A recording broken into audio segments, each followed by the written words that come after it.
Okay, today we have the pleasure of chatting with James Cooper. He's a filmmaker, he's an author. He just wrote the book Kickstarter for Filmmakers.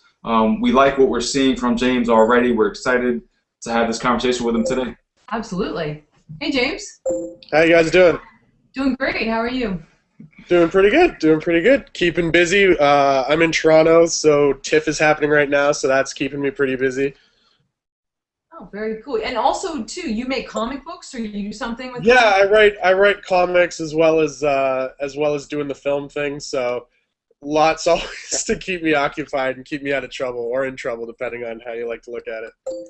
Well, and in addition to your creative side, you seem very entrepreneurial. Where did you get that? Is one of your parents a business owner, or did you just... No, I come from like a pretty blue collar family. Like my dad, he works as a forklift driver, at the Ford factory, and my mom's like a stay at home mom.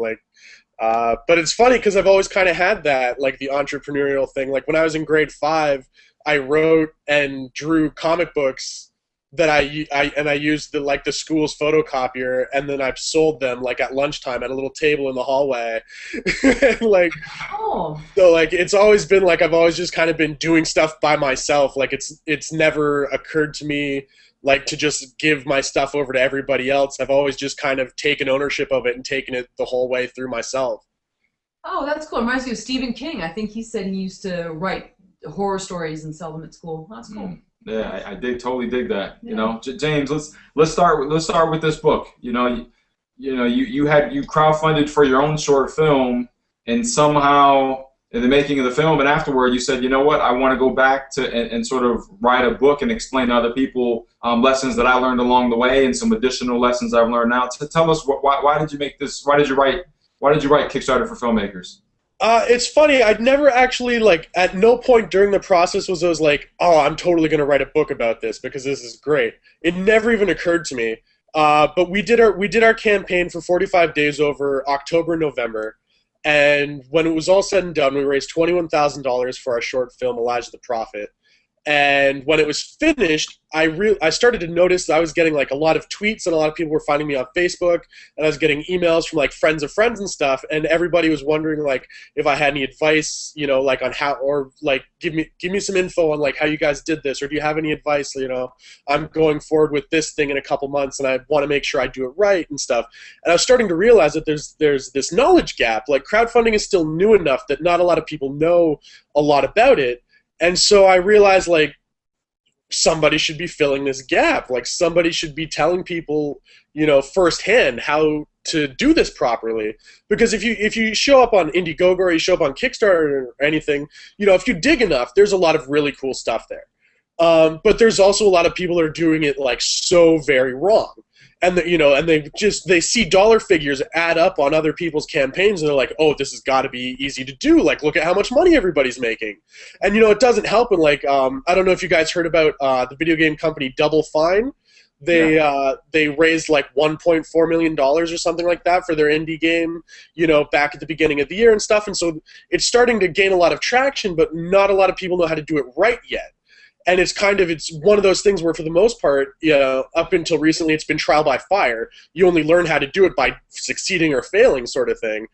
And so I just decided, like, I've got time. We didn't shoot the film until like late March, so we had time between December and March that I spent like my downtime compiling everything that I'd learned, because before we launched our campaign, we spent 2 months looking at other campaigns and what they were doing, and kind of trying to find through lines, basically, between what was working and what wasn't working, and how people were connecting to the campaigns, and how people were how people were using outreach and social media and stuff like that. And we spent like a pretty thorough 2 months trying to put it all together before we launched our own. And not a lot of people, are willing to, or, even necessarily have the skills or the time to go through all of that kind of effort. So I figured, put it in, a breezy read that kind of breaks it all down into basics, and just throw it out there for as cheap as possible, and just, turn it into an impulse buy and let everybody learn kind of from what we did. And so during those 2 months of doing research, What were some of the things that really struck you either as a great campaign or a really poorly put together campaign? I think great campaigns are pretty thorough. I think that seems to be the really common element, is that they do a really good, clear job of pitching you what the story is, and then they do a really good job of telling you everybody that's involved. Because, I mean, for better or worse, let's face it, crowdfunding, as it stands, lives and dies on a trust-built relationship. You know, backers trust you to deliver what you're promising, and the campaigner is trusting you to come through with your money. Because, like Kickstarter, for example, the credit cards don't get charged until the very end of the campaign. So if by chance, you know, you get a couple big, you know, $1,000, $2,000 backers, and, you know, at the end of the campaign, their charge doesn't go through, you know, you could be out a couple $1,000 that you really desperately need to get the project off the ground. So it's very much about everybody just kind of trusting one another. And I find a lot of campaigns where they falter is they do a really poor job of building that trust. They don't do a really good job of pitching you what it's about, and 9 times out of 10, the only person you even know and is involved with the project is the guy pitching it to you. You know, as you guys know, it takes dozens of people to get a film made, but, you know, for the most part, like, I'll only ever know, you know, who the producer is or who the director is. But how can I count on everybody else involved in this project to deliver on their end? Who are these people? And that seems to be something that, for whatever reason, like, seems to be left out of the equation in a lot of these campaign descriptions. And the way that I like to think about it is, if you aren't at a place where you feel like you would be ready to go out to investors, you're probably not in a place where you're ready to go out to backers, because they deserve the same amount of respect, despite the fact that you may be asking them for $20 or $50. You know, you should still treat them as if they're part of the process, and they deserve kind of a baseline level of respect. Oh, wow. Yeah, that's great. I mean, That's a great point. Yeah, and I think that's something we've seen, and I don't know why it's so frustrating sometimes when you see it. If you're going to take the effort to launch a crowdfunding campaign, you would just hope to see that this person is committed to what they're doing. You know, like, if you're going to do the pitch video on top of it, if you're going to sort of set a goal and say, like, look, this is the campaign, like, this is what, and it really becomes disheartening. You know, there I am. It's like a screen freeze for a second there. But it's disheartening when you see that these people, they don't put forth the effort. It's just like, why are you wasting everyone's time? Like, don't waste our time. Don't waste your time. It becomes really frustrating when we see that. Yeah. And I mean, you have to, I think a lot of the times, like, people just see, like, that everybody else is getting all of this money for their stuff, and they're like, oh, well, I can totally do that. And they throw up their thing, and they're trying to get $10,000 or $15,000, and it'll be like, oh, I'm trying to raise $15,000 for my first short. And it's like, well, wait a second, how do I know that you know what to do with this $15,000 if I give it to you? Like, you've never made anything before. How can I trust you? And I'm totally, like, you know, there are fantastic people out there who will, you know, they pick up the camera for the first time and it's like second nature to them. They know exactly what to do with it. And these guys may be fantastic.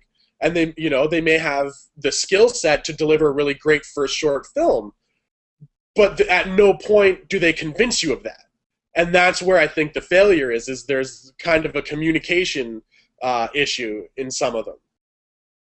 Can we talk about, too, people that have trouble selling themselves? Because, you know, some people aren't actors. They're not front men or women, you know? They'd be the drummer in the band. They wouldn't be Robert. Okay? And that's fine. There's apples and oranges in the world. But I think sometimes really a good campaign needs sort of faces involved. So do you have any tips for shy people who are crowdfunding? Maybe they're great artists and they're very honest people, but maybe they're more shy and they don't want to put themselves out there. Put your producer in the video. Okay, that's good. Producers, as in my experience, producers tend to be people persons, and they're good at talking. They're good at, you know, pitching people. They're good in a room, sort of thing, and they're used to being out there, you know, and talking about projects and getting people jazzed up about it. So if you can't put the director, you know, face forward on the campaign, you know, let the producer do it, and then maybe just have like. Or even just have the producer like coach you, you know, like your pitch video is not live. Like my pitch video, like I shot it here in my apartment, and I think like I shot probably 5 versions of it, and then I would cut it together and send it to David, the producer, and we would go back and forth. Oh, this part's a little too long. This part's, and then I would go back and do reshoots of like our pitch video, and we went back and forth for a couple weeks on it because we wanted to make sure we got it right. Wow. There's absolutely no reason not to do that. Nobody's begging you to launch your campaign. But it's very easy to get wrapped up in kind of the excitement of, it's right there, it's impending, it's almost, just around the corner. But it's so much more important to launch when you're ready than to launch when you want. Yeah, I think just across the board, what we see is there's just so many parallels from making a film to crowdfunding, and really, if you want to succeed at crowdfunding, you have to treat it almost like a film production.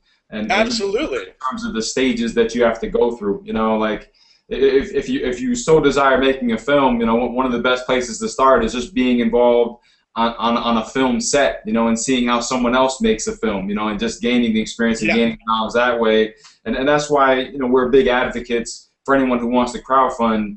Don't just start with your campaign. Get involved with someone else's campaign. And advocate and promote that and kind of see what it's like when you actually. You got to do your homework, right? It's like anything. Yeah. So get behind someone else's campaign first. Help them create awareness. Help them get backers on board. See how difficult that is, and then also learn from that experience. Learn from the messages they send out, the engagement that they're involved with, that sort of thing. Well, that's just it. Like, why make all the mistakes yourself when you can watch other people do them instead? Take that. The people are launching crowdfunding campaigns literally every day on Kickstarter and on Indiegogo now. Like, pay attention to what they're doing. See what works. See what doesn't, Find out, like, people that are making films in similar genres to yours. How do their descriptions read? What kind of stuff do they put in their campaign rewards? Like, there's so many examples of people doing this well now that it seems almost silly to do it poorly anymore. Right. And not only have you crowdfund all this money, then you do this book, but then you're getting press for the book. You've been in IndieWire, you were on Ted Hope's blog, and a few other places. So how is this happening? Are you sending pitch letters out? I wish I could say that I had like a PR team or a publicist or something that was doing this for me and I got to sleep all night. But it's totally been just doing it all myself, which is, simultaneously been very exciting and very nerve-wracking because, I'm just this guy in Toronto, like, with this little ebook that I wrote by myself and releasing it by myself, and I'm exchanging emails with Ted Hope, and he's like, oh yeah, let's totally put this on my website. And I'm like, okay, yeah, what? Wow. But it was awesome because, like, when I really started to get the nuts and bolts of it and finish the book, I was like, okay, now I have to actually release it. Now I have to take that extra step and start spending money on this thing to pay for, like, the conversion services to turn it into EPUB format and all that kind of stuff. And I was like, I hope somebody out there cares that I'm doing this because, otherwise I'm out, some money. But then, like, the whole thing's just taken off in a way that I totally did not expect. Like, I guess, like, the timing was just right. And, like, it seems to really be catching fire and getting picked up in a lot of places. The response so far has been fantastic. People have been dropping me tweets and on email and stuff just telling me that they've really enjoyed the book and everything. And that's great. Like, I'm really excited about that. So, just real quick, James, let's be clear. So it's strictly an ebook. So far, yeah. It's strictly I intend to do a print version before Christmas, but right now it just exists as a digital book. And where exactly can people find it? Let's just get that out there now. It's on iBooks, it's on Kindle, it's on Kobo, it's on Nook. You can get it on, like, the Sony e-reader website. Like, basically all the major ebook markets all carry it now. Or you can go to KickstarterForFilmmakers.com, and there's a link for a pay what you want PDF. You can pay as little as $1 for it or as much as you feel like it's worth to you. Oh, wow. And that's great. No, that's great. And generally, how much does it cost on the various other platforms? $2. Oh, wow. Wow. Yeah. Very cool. Wow. And do you mind? I'm just curious. How did you go about getting it on all those platforms? What was that process like? It was actually a lot easier than I thought. I've been making this whole thing up as I go because I know absolutely nothing about book publishing or anything. So I reached out to some friends who I knew like kind of had their fingers in these types of things, and they were like, "Oh, you should look into this website called BookBaby." And I was like, "Okay." And basically, it's a paid service, and they'll take your Word document or your PDF or whatever, and they convert it into the proper formats for all these different stores, and then aggregate it to them. And then up it goes, like within, I think it's like 3 to 6 weeks or something like that. And then they have different packages that you can. There's like free ones where they take a cut of every sale, or there's ones where you pay up front and then they take nothing. Like they've got a bunch of different services, and it's really cool.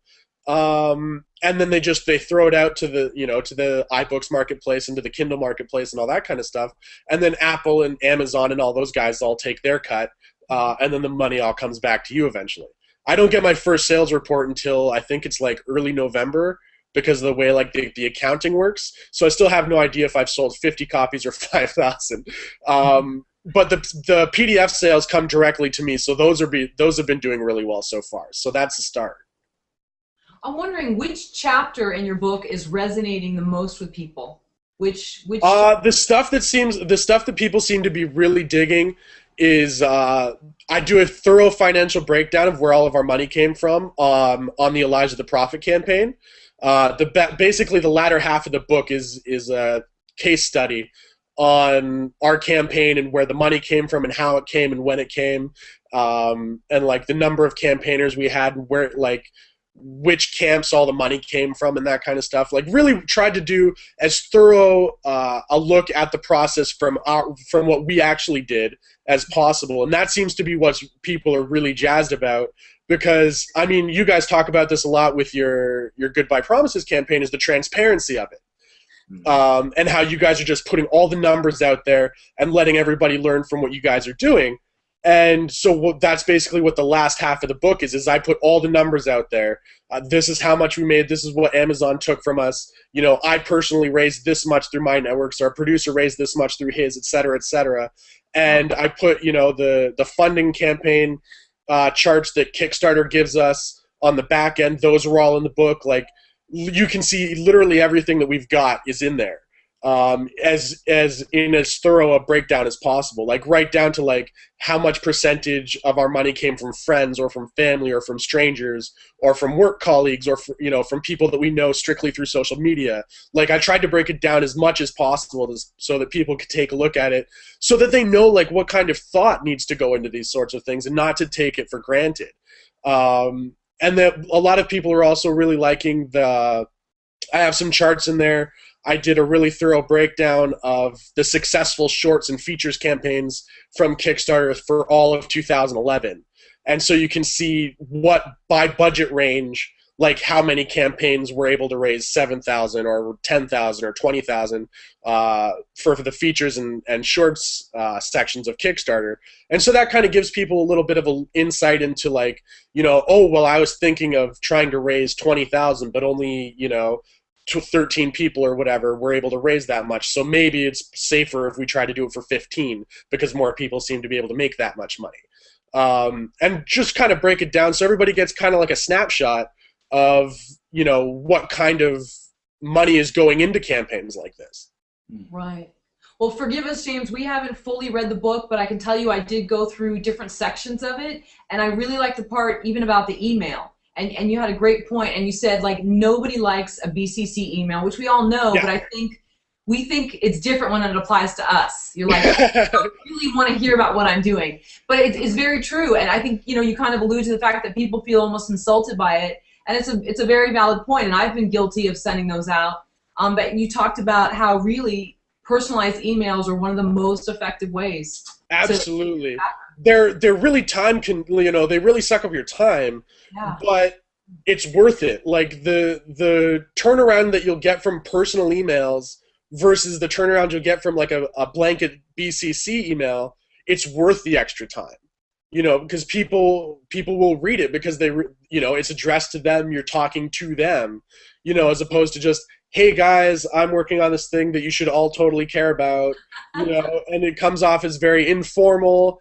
And people get enough stuff in their inbox like that already. And if you have a relationship with these people to the point where you feel that you're able to send an email out to them and let them know what you're up to, why not take the extra few minutes and just write a 2-paragraph email, let them know what's up, and even if you want to, like, save yourself some time, do a general paragraph about the film and what it's about, copy and paste that, give everybody their own opening paragraph.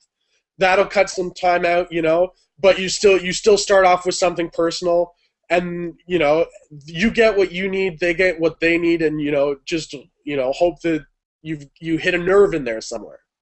Totally. And would you say just 1 or 2 links in that email? Don't overwhelm them with. Yeah, you just need the one, really. Like, well, I guess it depends on like how well you know them. Like, if you know them enough that they've seen your work before, that they kind of know generally what you're up to, just send them the Kickstarter link or the Indiegogo link or whatever like that. Or, send them that link and then send them a link to your personal site or your reel or whatever else you might have. But yeah, you want to make it as easy for them as possible. So if they have to navigate through half a dozen links to get the full picture, you're never going to get them, right? It's always easier to say no than to say yes, especially when it comes to parting with your money.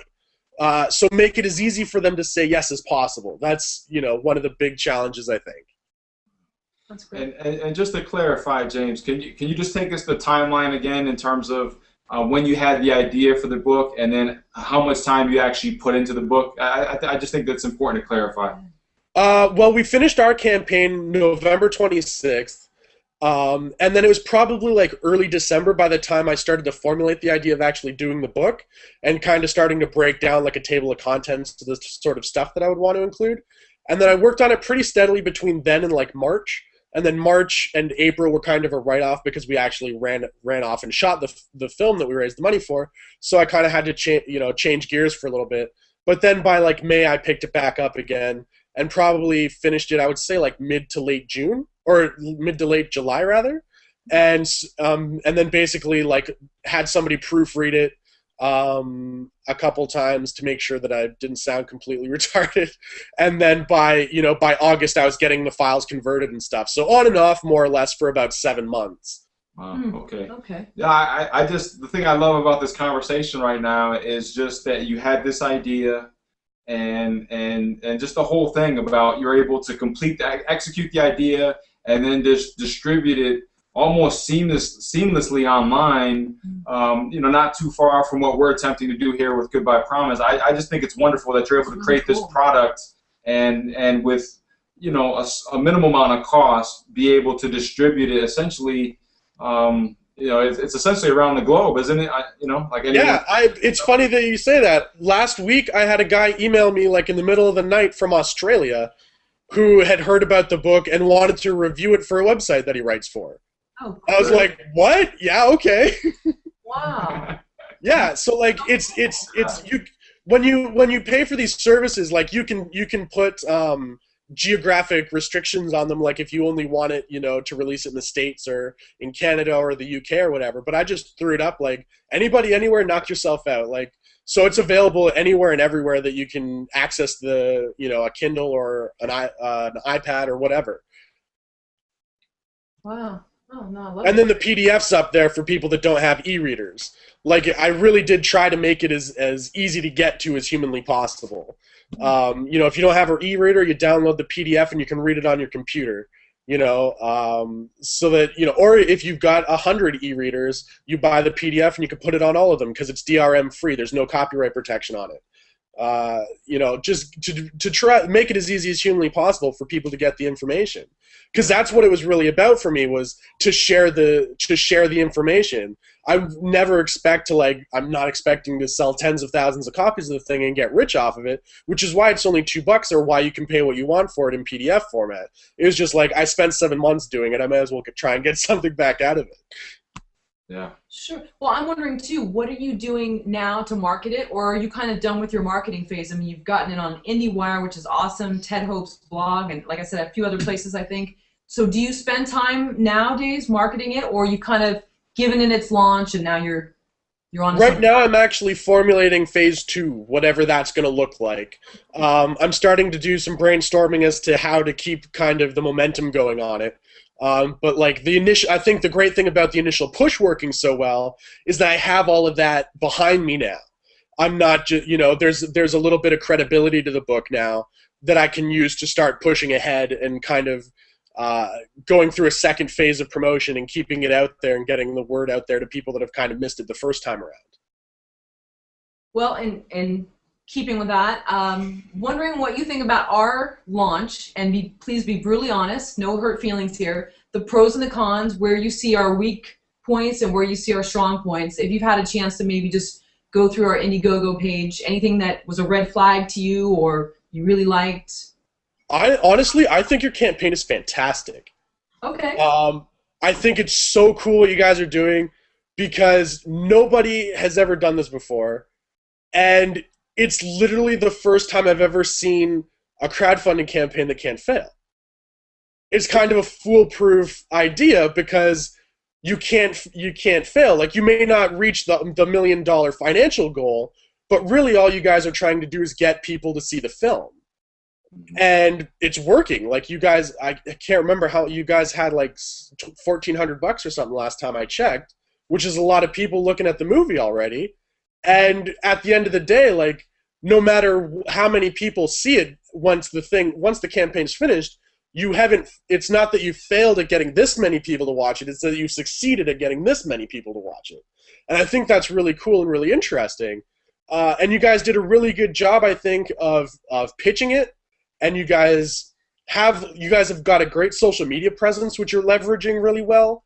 I think you guys really thought this through, like, beforehand. And actually, I would like to know, like, how you guys came to the idea of, like, how this even, like, to even think to use Indiegogo in this way.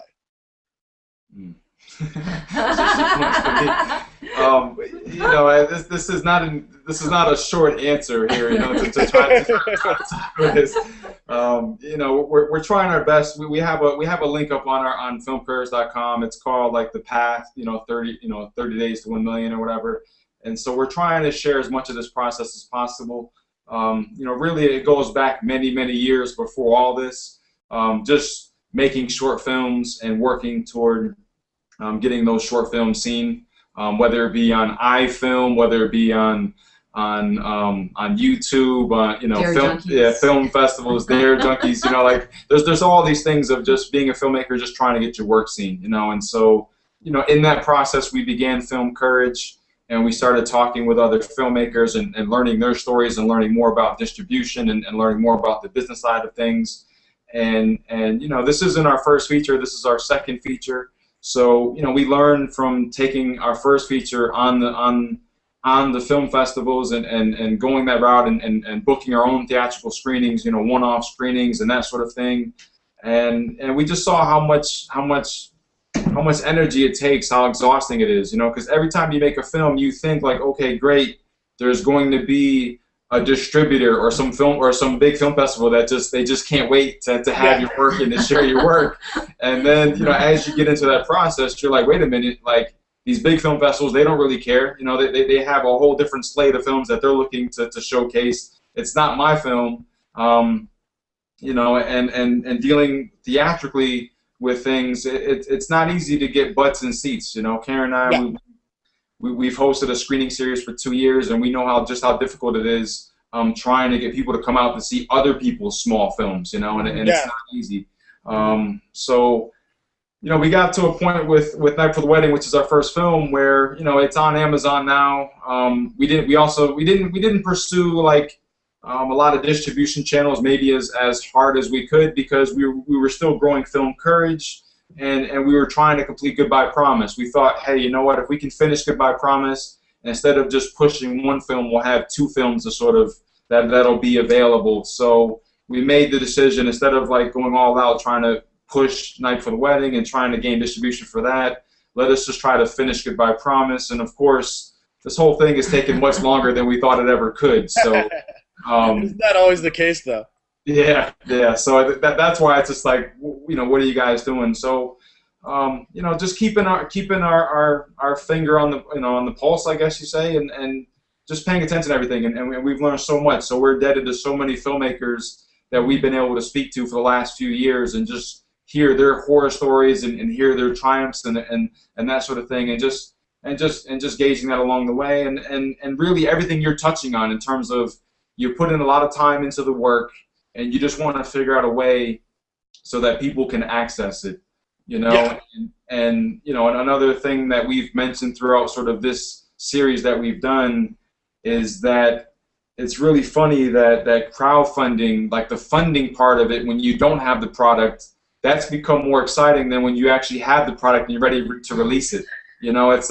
It's like somehow when you finally get onto all these platforms like iTunes and Amazon and Distrify and VOD and all this stuff, you have this platform and the work's available, but it's hard to track down the actual audience. It's hard to engage with the people that are actually seeing your work and experiencing your work, and that maybe want to talk about it, but it's hard to get at them. So there's just so many factors that go into it. That's why I say it's not a short answer. I'm just trying to touch on some of the things here. Right.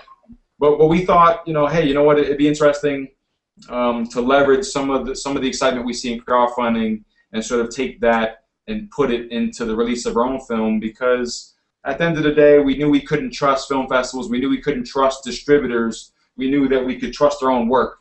So we've been building FILMMAKERS for a while now, and let's just try to reach people one by one, get people to see our work, and see what kind of opportunities we can create that way, because we believe in making the work accessible, especially for small films like ours that don't have big name stars, that don't have a lot of resources, don't have a big budget, and we believe in sharing it and at the same time empowering the audience to see it, and then if they like it, to have them share it. Because when you go to film festivals, on our side, it's not that we hate film festivals, and I guess sometimes it appears that we have this thing against film festivals. No, we don't. It just kind of slows down momentum, because when it takes a couple months to get into the film festival, and then it takes a couple more months to get into that next one, there's this dead period where people aren't able to access the film, and well, not to mention, like, after the film's finished, you could be waiting months and months and months and months for your first festival, and then by that point, like, your momentum has come to a dead stop, and then you have to start the train all over again. Yeah. Sure. Yeah. Sure. And the actors and things that people that were pushing it, they're on to new projects, understandably, so there loses part of your train. Yeah. Just you as the little drummer boy or whatever. Just keeping on, and it's hard. Yeah. You can't blame them because they've got to go on to other stuff. Yeah. Well, that's exactly it, right? Yeah, and it becomes you're the one that's driving it. Yeah. So. But I think the exciting part is like you guys are showing with the Indiegogo campaign, like it's becoming every day. It's becoming easier for filmmakers to control the entire process. In the way that, like, we had a huge boom in independent film in the 90s when everybody realized, oh shit, I can do this myself now.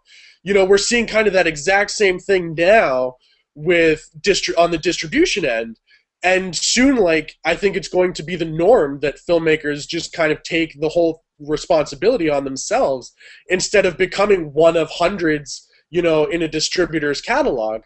And, like, distributors are fantastic, and when they do what they do, well, it's a dream for everybody involved. But like you guys are saying, like, they have certain expectations and certain types of films that they're after, and it's not necessarily going to fit with every single person's film. So if you can put kind of the destiny of the product into your own hand, there's something very empowering about that. Yeah. Yeah, there sure is. Yeah, and that and in that light, I mean, it's not that we have a massive ego or anything like that, but we just think with Goodbye Promise, it's a great way. I think the film and the theme of the film, in terms of a man that has this impossible dream that he's going after, and the fact that when we made the film, we didn't have anything when we started. It's like literally a zero budget film during production, and then we were able to utilize Kickstarter to raise post-production funds. So. The whole thing represents sort of like this in-house production of just having an idea, going out and crafting the idea, spending time on it, making the film, and now with the release, we have a way to release it. So yeah, we've been able to do all this in house, and so I guess in That's some fantastic. respect, That's awesome. yeah, so we just I guess it's just I don't know. I don't know if I'm putting it into words properly now, but it is empowering, and and we're sort of inspired by it. We just because we feel the frustration of so many artists and so many filmmakers, because we all go looking for that entity to sort of discover us, that they're going to sort of take our work and take it to that next level, and it doesn't happen. We're all kind of like chasing this it's for all of us, it's sort of this impossible dream, but if we can just do something like this where we can put the power in our own hands and just push it as far as we can, that's really a big part of what we're trying to do here. It's hard when you hear so many artists that are frustrated by the system and no one like sort of recognizing new opportunities that were coming our way, and we felt we saw an opportunity that we couldn't talk about. We had to just literally dive in and say, look, this is an opportunity we see that we want to make you guys aware of. Yeah. And nobody in the entire world will ever be as passionate about your work as you are. So the people behind the film make the perfect salesman, right? Like you can find a distributor that thinks your film's really cool and they want to put it out to the world, but they will never work half as hard as you will to see it succeed. They may have broader reach and better resources, but nothing beats heart and determination when it comes to the filmmaking process. And there's no reason for that to not extend into the distribution arm anymore. Yeah. Sure. And I'm sure the same went for your book, probably putting it out there and just... Well, that's exactly it. Like, I never even for half a second considered, collaborating with a publisher on it. Like, it didn't even occur to me. Right. Because I was like, well, why? The tools are out there now. Yeah. Like, I finished it in July, and it was in all the major online retailers before the end of August. Wow. Like if I had worked with a publisher, I'd still be working on it, editing it or formatting it or whatever the case may be, and I would have to release it for $20 because the publisher will need to take a cut. And what I'm not going to get anything extra out of it at the end of the day. Now I control everything that happens with it, and I can push it out there as aggressively as I want to, and there's nobody to tell me no. Yeah. Right, and I even heard something, this is going slightly off topic, but like one person had a book deal and then their publisher said, well, we can't release it until you get 10,000 Facebook followers. So they had like these social media requirements. Really? Oh man, that's brutal. You, the unpublished author, need 10,000 followers for us to release a book so that you have a following. Yeah. Wait. I thought that was interesting. So yeah, I mean, but you're right, and we've talked about this, and I know Dave, you came up with this, and that a lot of actors seem to go that route. They're looking for someone to discover them, where it seems like more of the filmmakers or more of the DIY ethic, and they're like, no, I'm ready to do this myself, and probably now authors as well. But yeah, I think a lot of us go by that old model of just star search, hoping that someone's going to see us on stage and go, I want you, and then we're picked. Yeah. Well, it's part of the dream they sell you at the beginning, right? It's like, you work really hard and you put your work out there, and suddenly a man with a really big checkbook shows up on your doorstep and takes you off to Hollywood, And well, no, that's not how it goes. Like, you've got to go buy the car, get in the driver's seat, and drive yourself there now. That's the way it works. That's the new reality. And a lot of people don't have their license. Right. You know what I mean? No, totally. And we've heard so many people say they just want to have their people do it. I know I'm a broken record saying that, but it's so many people. So we admire people like you, James, that just go, nope, I'm going to do it myself. Yeah. And you get results, and you obviously have. So yeah, it's really cool. Yeah, and on your side, James, you said there was some EPUB sort of conversion rates that came into play in terms of your expenses. Yep. With the actual release online, with the work you're doing there. Are you paying for advertising? I mean, are there additional costs that you're incurring along the way?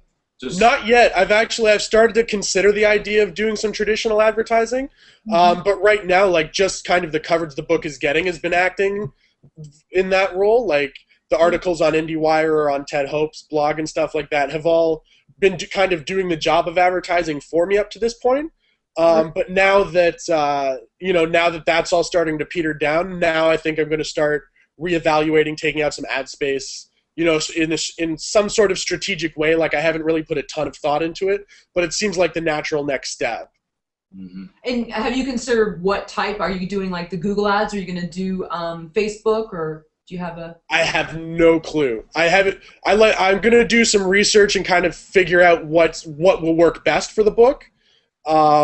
And like in the same way that I've kind of been making up everything else as I go along, like now I'm starting to think about ads, so now I'll look into ads, and maybe by this time next month you'll see them on some websites or on Facebook or something. I haven't quite worked out the logistics of what I'll do or how I'll do it as of yet.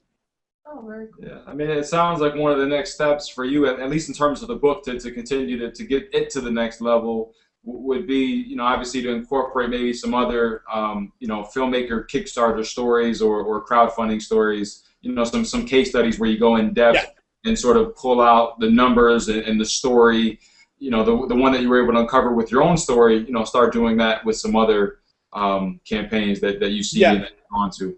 The original concept of the book included like my case study and like 4 or 5 other ones. But I found, like, when I was starting to approach people, everybody was like, oh, yeah, I'd be totally down for doing that. And then when it finally came time to do the nuts and bolts, like answering my questions and going through the process and stuff, they suddenly disappeared.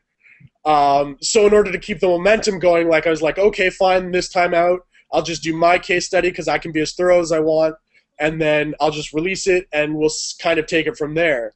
And now that this one's doing so well, I'm considering either doing like a second edition that has more campaigns in it, or just doing like a book of case studies, maybe. Like, just do like, half a dozen or a dozen case studies of shorts and features, from different, not even necessarily just Kickstarter, from Kickstarter or Indiegogo or Rocket Hub or wherever. Just find some interesting campaigns at different budget ranges, at different lengths, and just kind of see, throw them all into one book so you can read it back to front, and kind of in the same way that we did our research before launching our campaign, see what worked, see what people would have changed, do it all in a convenient little package instead of spending 2 months scouring the internet for the answers yourself. Yeah. Have people asked you to be on panels yet? I see that coming. Have you already? Yeah, I got invited to a festival in Nevada that is taking place at the end of September, but it fell through because they couldn't afford to get me there. And I'm going to be doing something. I'm going to be doing something here in Toronto called Transmedia 101. They approached me a couple weeks ago about coming by, so that's going to be really cool. And while I was writing the book, I did a couple talks at a place in Toronto called the Academy of the Impossible, who every once in a while do an evening of talks featured on crowdfunding. And so I went and spoke with them a few times. And that was actually really great homework for me because I got to see the questions people were asking. And so I could incorporate some of that stuff into the book before it ever got released. And so I was able to answer some questions people had, that I didn't necessarily think people would care about, or that I didn't even think to answer. And so I was kind of shaping the book through that sort of stuff while I was going through it. Oh, yeah, I can imagine you'll probably be definitely asked again, and maybe you should put that out there on your website if you haven't already, just for speaking engagements, inquire here, just... Yeah, I've got that up there, yeah. Okay, because I think that'll work, yeah. I mean, and also what I love about that, James, is here you are, you did the work, and we have this new term that we've gathered from filmmaker Gregory Bain, where he says, don't be cagey. Oh, yeah. Don't be cagey about releasing the work. And I think it's wonderful, sort of, these opportunities that are opening up because you're just making your work easy for others to access, and that's what's really interesting about this whole thing is I think for a long while the attitude has been, okay, I have the talent, I have the skill, I have all this stuff, and someone's just going to come along and discover me. And I think, with stuff like what you're doing and maybe to some degree what we're doing, it's like, you just do the work, you make it easy for people to access and to discover, and then that in itself can start to open up these new opportunities. Yeah, well, ease of access is probably the most important issue that faces any creative artist, filmmaker or musician or author or illustrator, whatever it may be, because there's just so much noise out there now. You know, there's so many other things vying for people's attention and for their money, more importantly. So if you make it difficult, you know, to access your content, well, goodbye audience. You know, which is why you need to be doing things like you guys are doing, you know, make it cheap, make it easy to get to, you know, or, you know, do pay what you want options like I did with the PDF. You know, if you decide $2 is too much, pay $1, you know, like make it impossible to say no, you know, and there's, you know, you can pay $60 for a video game, or you pay $30 for a Blu-ray, or play, you know, whatever amount of money for whatever your media vice is. If you can beat that cost, you know, that the other guys are doing, you know, if you do a VOD thing and most people are charging $6 and you can afford to charge $250, do it, because why wouldn't somebody pay the $250? You know, but too many people are, oh no, I know what my work is worth, and I know, you know, this, that, and the next thing. Well, I'm already in profit on the book on PDF sales. I have no idea what I've sold on iBook and Kindle and Kobo and all those other platforms, but I'm already in profit on PDF sales. Last time I did the numbers, 86% of the people that bought the Pay What You Want PDF paid more than the minimum $1 for it. Yeah. Very wow, cool. that's great. Wow. And you guys are seeing the exact same thing on your campaign. Totally. People are paying more than the minimum that they have to, because people want to support the things that they're interested in. You know, I had a guy who personally mailed me a check so that I would email him the PDF of the book, because he didn't want the website to take a commission. Oh, wow. Wow. Like, That's great. you know, like people will support you if you give them a reason to. Mm-hmm. And if like you guys said, if you're going to be cagey about it, if you're going to hide it and you're going to hold it in this little, you know, ball over here, and you're going to say you need the key to get at it, you know, and you hold it really preciously, you're just making it harder on yourself, and you're making it harder on them to get to it. And, you know, if they have to travel a mile and there's something interesting to look at every 100 yards, they're never going to get to you. Right. Yeah. I'm wondering what you think about scarcity when it comes to putting out your product, like pre-screen.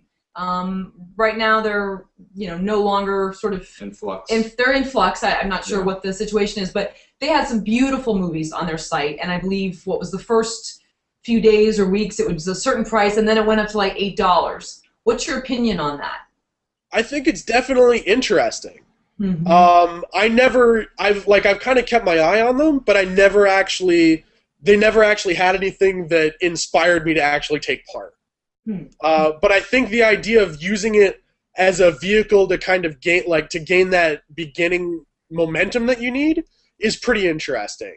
Mm-hmm. Because you could, like, if they had have reached a higher height, I guess, where like being on pre-screen meant something, you know, like in the same way as being on Netflix meant something, or, you know, that sort of thing. Like if they had have made it there, and then you could use, oh, we're on pre-screen, to kind of raise the profile of your film before taking it to the next level of distribution, whatever that may be, VOD or online or Netflix or DVDs or whatever. I think it could have really been a powerful tool for people, because it would have helped generate early buzz. And then once you're past that platform, then you do whatever you want with it, and you use the kind of the word of mouth that you had from your pre-screen run.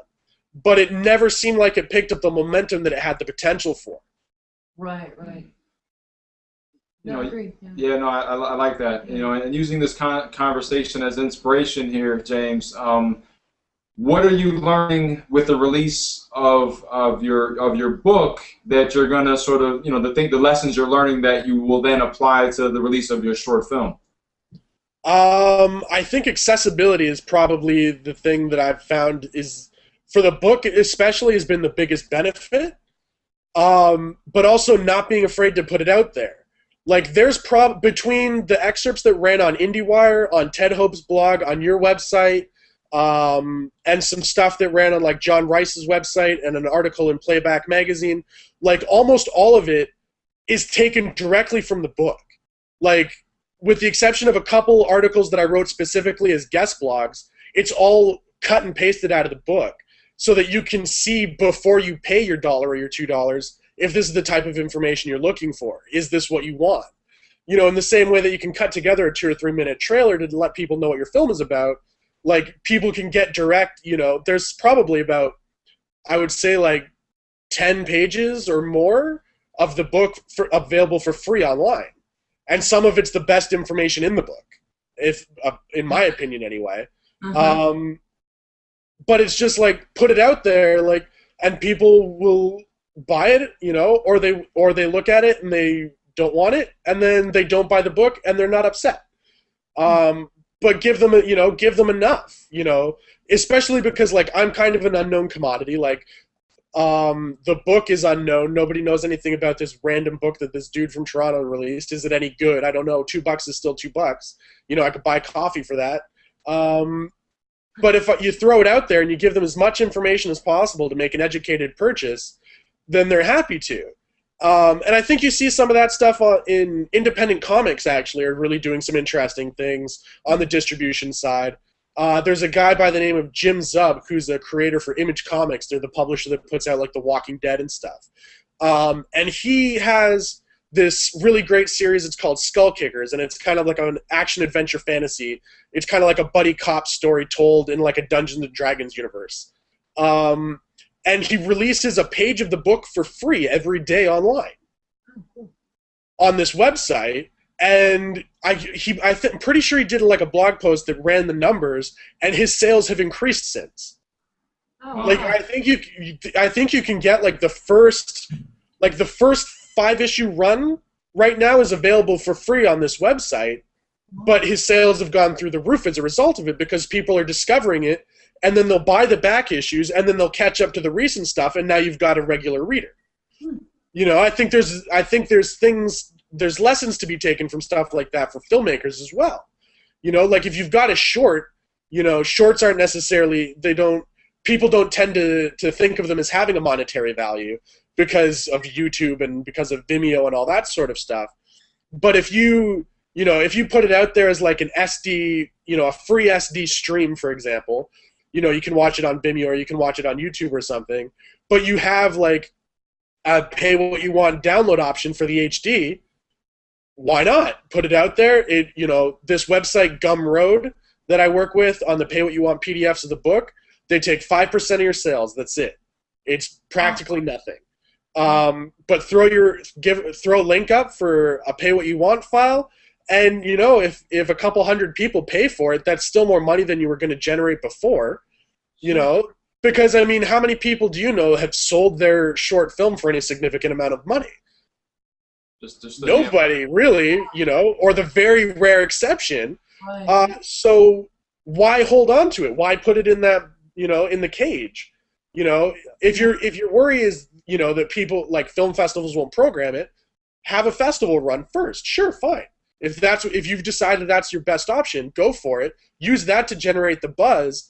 But then if you get into a big film festival, day one of the festival, put it online, because people are going to be paying attention to what's happening at the festival, and if they can watch your film for free, you're going to be the film they watch. Yeah. And, like, Sundance is starting to realize this, and they partnered last year with, I think it was Yahoo, and they put up, like, half a dozen of their short films for free to watch online. And, like, if the big bureaucratic festivals are starting to realize that this is a good idea, you know, how are we, the nimble independent filmmaker, lagging behind? Yeah. Yeah. Yeah. Well, that's really true. Yeah. You know, and in that light, I mean, that's why, you know, because when you look at what the studios are doing, you know, they're increasingly wanting to shorten that window from theatrical to VOD and sort of, you know, hitting the home market. And so that was also another factor for us in terms of, you know, you can clearly see the studios are trying to do that, you know, and yet here we are as the independents still trying to play that game. You know, we're still trying to you know, we're slowing down our whole process by trying to compete in that theatrical world, whether it be forewalling the film or whether it be the film festivals. You know, it's just a slower process. You know, that's a game that they have the money and resources for. We don't, and we just wanted to use our own nimbleness and use the power of the internet, because the internet is already viral. It just waits for those stories and those things that come along that help it showcase its power. Well, that's exactly it. You have to play to your strengths. And if you've got a film that, you know, costs $5 million and you've got some stars in it, there's absolutely no reason not to play the studio game and to wait for the big festival and to wait for the deals and whatnot.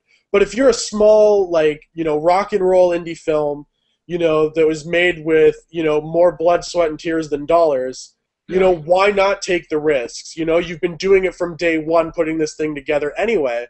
Why not follow through with it the whole way and see what you can learn in the process?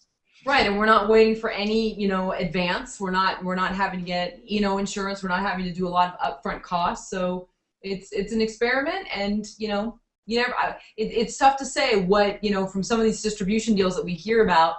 Like, it sounds great and they get a great advance, but what if they had to pay in addition to that? And then where, you know, is there any sort of balancing out, or are they still in the red? So yeah, you know, we'll see. Sometimes, then, even though our numbers are very small from what we've garnered so far from this online release, still it's something, and it's been a process, a learning. Mm-hmm. And it's yours, and that's the important part, is like nobody's taking ownership of it away from you. Yeah, like cats. Beautiful. That's really cool. That looks like a big cat, James. Yeah. You know, he's huge. He's huge. Living the good life over there. Huh? Sounds like you're living the same world we do, in front of the computer with a bunch of cats. Yeah. That's it. Yeah. That's great. You know, as we wrap up, James, you know, any further thoughts, insights, any feedback you can give us in terms of what we're doing? You know, don't stop. I don't know what you guys have got. Like, I know you guys have got the Indiegogo campaign, but I have absolutely no idea what Phase 2 looks like for you guys, as far as like how you plan to keep the momentum going once the campaign closes down. But, you know, keep going, don't stop. Find any avenue you can to keep the film in people's eyes and to make it as easy to get to as possible. There are a lot of really great books you can read.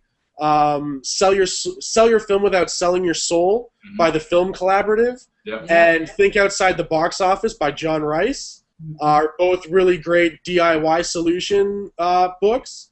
Sell Your Film Without Selling Your Soul especially has a lot of company names that you can look into who handle kind of the service end of DVD distribution and stuff like that. But like they don't buy the film from you. You hire them as like a service company, and then you guys split the profits, and they aggregate to Amazon and to Walmart and all those sorts of different places. That might be the sort of thing you want to look into if you're looking to get it onto physical media. Look into Gumroad, which is where I'm doing the pay what you want PDFs. That might be a cool option for you guys to kind of keep really with the rock and roll vibe of your campaign. And just explore, like, see what's out there in terms of distribution options, because the internet is blowing the lid off of the whole business model. Yeah. And there's still a lot of places that people aren't, you know, there's a lot of rocks people aren't looking under. Yeah. Oh, that's great advice. Gumroad, y'all have to look at that. Yeah. You have any last thoughts? Just excited to see the second phase for you. I'm inspired by what you're doing, and I think it's really cool. And just curious, you were in film school, and you dropped out in 2008. Yeah, I was there for 8 very brief months. Okay, and what was your turning point? What did you say? You know, this isn't going to take me where I want to go. Well, I started at the school in July of 2007. And in May of 2008, I was accepted into an internship program in Cannes at the American Pavilion. And so I left school for a few weeks to go do that. And in the 3 weeks that I was in Cannes, you know, the 2 weeks of the festival, I learned more about the business of film than the entire 7 months I'd been into the program. And I realized at a certain point, like, none of these guys are going to be able to take me much further than I already am. So I took a bunch of their equipment, made a couple short films, and then got the hell out of there before the second half of my student loan went through. Wow. And so while you were in con, what was it that was like that trigger that this is where it's at, not what they're teaching me about theory, or I don't know. I've never been to Because I think the one thing well, not the one thing, there's a lot of things, but one of the things that a lot of prospective filmmakers tend to forget is that it's the film business, not the not the film art. Okay. You know, it's a film business, and business is just as big a part of that model as film is. And if you don't know anything about the business end, like, you're going to be dead in the water. Because at the end of the day, you need to be able to somehow sustain a career on this. And you're not going to do that being ignorant about the financial side of things. And so that's what I was learning a lot in Cannes. Like, I would spend a lot of time in the Marché, in the underground of the Lumière, and just walking through. It's basically a trade show for film distributors. They're all there with one sheets and a trailer playing on an HD TV, and they're trying to sell you their films in different territories and stuff. So I just faked my way through it. I'm like halfway through my film school program. I've got on my suit and my tie and shit, and I'm no different than anybody else there because they don't know the difference. And I just walk through. I'm like, oh, what do you got? And just listen to them sell me stuff. I'm nobody, but they don't know this. And they're talking to 1 million people a day, so they don't really care who you are. You're in there, so they assume you belong. And so I was learning so much about how to sell people on my ideas, and what's working, where it's working, and how to kind of talk the language. And at a certain point, I was like, when I go back to school, like, they're just gonna put me in a studio and be like, "Here's your HDV camera, guys, go nuts." And I was like, I don't want to go back to that. Like, I want to keep going forward. And after being there, it felt like cutting off the snake at the head and kind of waiting for it to grow back, like while I sat in a classroom. And so I had a couple short films that I had made, and just basically took those and ran. Interesting. Wow. Yeah. That's really cool. I like that. Wow. James, we want to thank you for taking this much time out of your schedule. We know that you're contacting us from Toronto, from the Toronto International Film Festival, and so, continue to enjoy your time there. I find myself really charged by this conversation and by the information that you're sharing with us, the things that you're doing. It also validates sort of our own path. So thank you, James. Yeah, thank you. Thanks so much for having me. It's been awesome. Cool. And then when we put the video up, we'll put the link to your article on our site that has the first